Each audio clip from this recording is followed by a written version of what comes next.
first, there's other news we wanted to get to, and that includes an update on the Biden administration's armed crackdown on its critics.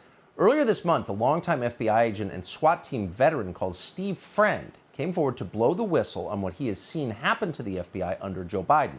And what he said was shocking.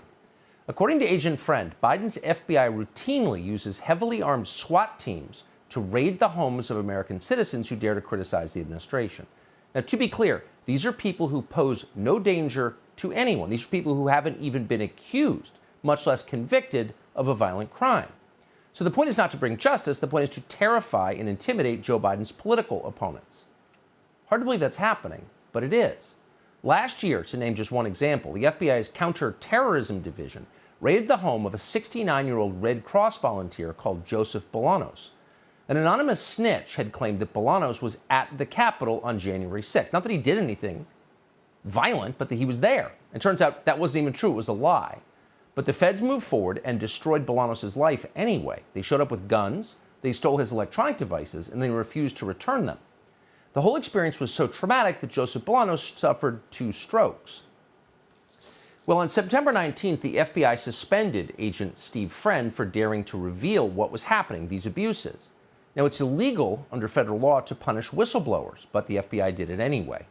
And then, 4 days later, with Friend out of the way, on the morning of September 23rd, a team of nearly 30 FBI agents, bristling with automatic weapons, raided the home of yet another harmless man with no criminal record. That man's name was Mark Houck. Houck is 47. He's a leader in his local Catholic community. FBI agents pointed rifles at Houck and his wife in front of their 7 children.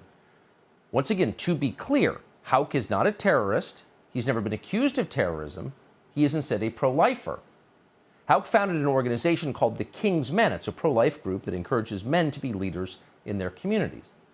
Now, to give you a sense of who Houck is, we want to play this for you. Here he is describing the experience he had earlier this year praying outside an abortion clinic with his son. A woman came out who had an abortion, and we offered her some post-abortion healing. And, well, we just said, we'll pray for you. And as we were praying, the sorrowful mistress, I brought my son over. I said, come on, let's kneel down. We're going to do this, and we're going to leave. She got into it.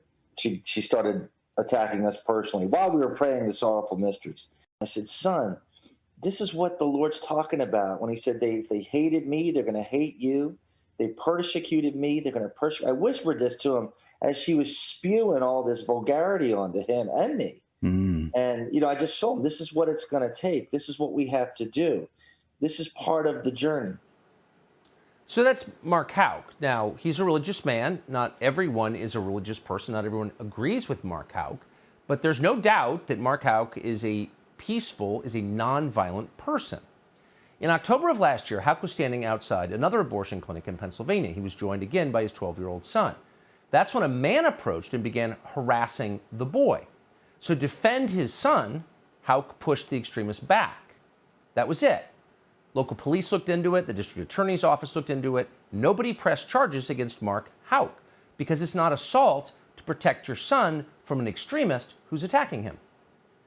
But the Biden Justice Department decided to revise this view, and they charged Mark Houck with a federal crime, a felony, obstructing abortion access. There was no evidence that he had obstructed abortion access, but that's what they charged him with. Now, Houck learned about 3 months ago that the DOJ planned to charge him, and he offered to turn himself in voluntarily. That's what a civilized country allows. But that wasn't good enough for Merrick Garland's DOJ. They wanted to punish him and terrify his family, to send the right message to anyone who would dare get in the way of the Biden agenda. So the DOJ sent a team of federal agents with rifles to Houck's home. He now faces 11 years in prison for protecting his son. Now, again, it's hard to believe that any of that actually happened, but it actually did. Subscribe to the Fox News YouTube channel to catch our nightly opens, stories that are changing the world and changing your life. From Tucker Carlson Tonight.